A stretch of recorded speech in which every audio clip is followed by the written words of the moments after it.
পরে আমার স্বামী বিদেশ চলে গেল। বিদেশ যাওয়ার পরে গেল বিদেশ যাওয়ার পরে মাতাব্বর আমার সাথে এমনভাবে চলা শুরু করলো, মনে হচ্ছিল আমি তার ঘরের বউ।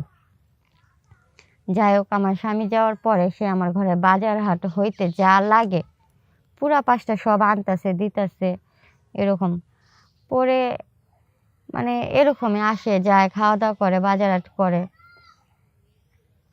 পরে একদিন উনি আসছে এরকম একদিন বা প্রায় আসে, বাজার হাট নিয়ে সব কিছু নিয়েই আসে। পরে একদিন চা বানাইবার গেছি, দেখি সে তারা চা বানাই দিছি, সে দেখি চায়ের কাপ ধরতে দেয়া সে আমার হাত ধরলো। আসসালামু আলাইকুম, আমার নাম হচ্ছে উর্মিলা, আমি গাজীপুর থেকে বলছি। আমি আপনাকে আমার নিজের ব্যাপারে কিছু বলবো, আপনাদের সাথে কিছু শেয়ার করব।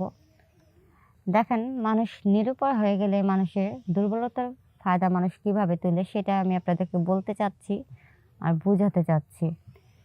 তো আশা করি আপনারা আমার কথাটা বুঝতে পারবেন আর আমার সিচুয়েশনটা বুঝতে পারবেন। তো বেশি সময় নেব না, আমি অল্প কিছু কথা বলবো, আমার জীবনের কিছু কথা। তো আশা করি আপনারা শুনবেন আর বুঝবেন। তো আমি আমার বিয়ে হয়েছে। তো আমার হাজব্যান্ড সাথে ছিলাম, ডাল ভাত খেয়ে ভালো ছিলাম। তো কোনো রকম চলতেছিল, দিন কামাইতো, দিন খাইতাম, দিন আনতো, এভাবে দিনের পর দিন যাচ্ছি। কেউ ছিল না আমার শ্বশুর বাড়িতে। তো আস্তে আস্তে এরকম আমরা করি। আমাদের গ্রামে একটা আমার হাজব্যান্ডের ইচ্ছা ছিল বাইরে যাওয়ার, খুব ইচ্ছা, আমার বিয়ের আগে থেকে ওর ইচ্ছা ও বাইরে যাবে।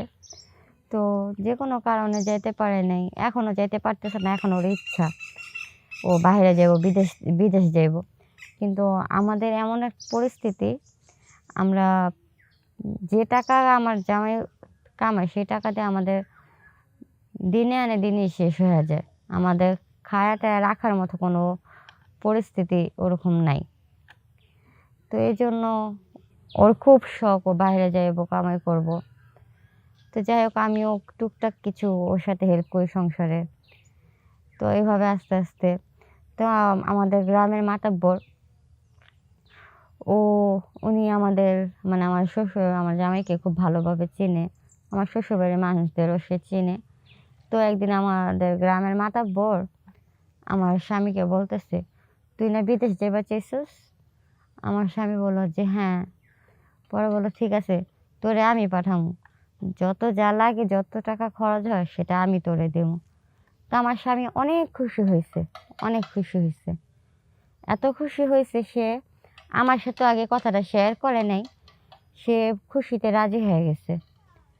পরে রাজি হয়েছে, আবার সে এটাও আমার মাথা পড়ে জিজ্ঞেস করছে যে আচ্ছা আপনি যে আমাকে টাকা দিবেন, আমি বিদেশ যাব, পরে আমি এতগুলো টাকা আপনারে কিভাবে দেই বলেন?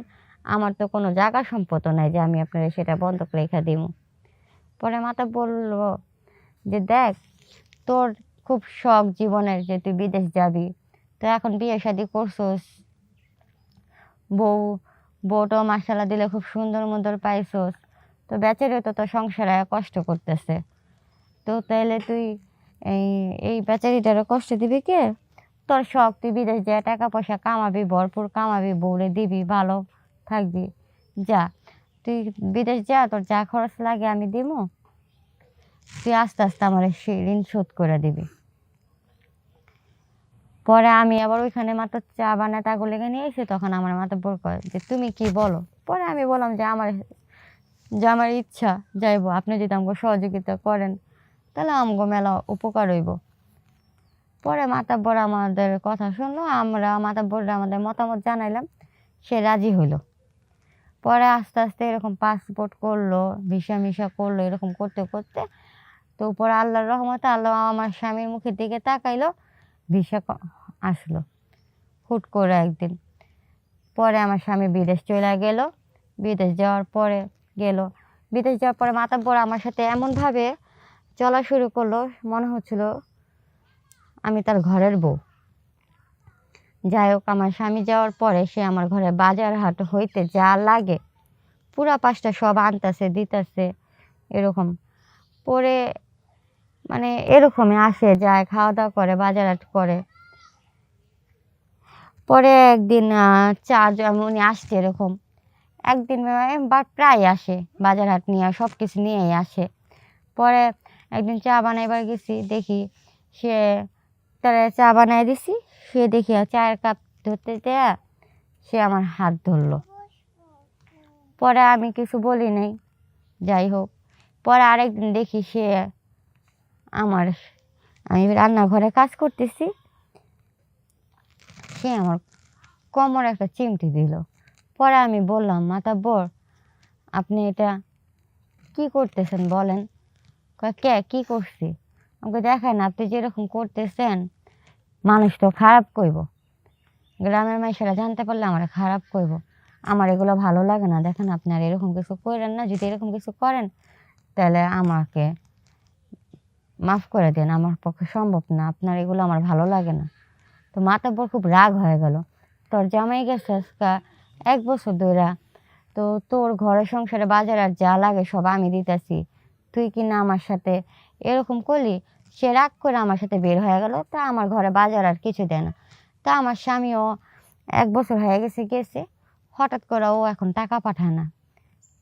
মাতাব্বরের সাথে এই কাহিনী হওয়ার 1-1.5 মাস পরে টাকা পাঠানো বন্ধ করে দিল। কি করুম, মাতাব্বর তো এই সুযোগের ফায়দা তুললো, ওর স্বামী টাকা পাঠানো বন্ধ করে দিচ্ছে, এখন তো ও নিরুপায়। আমি নিরুপায় বিধায় মাতাব্বর আমার সুযোগ নিল।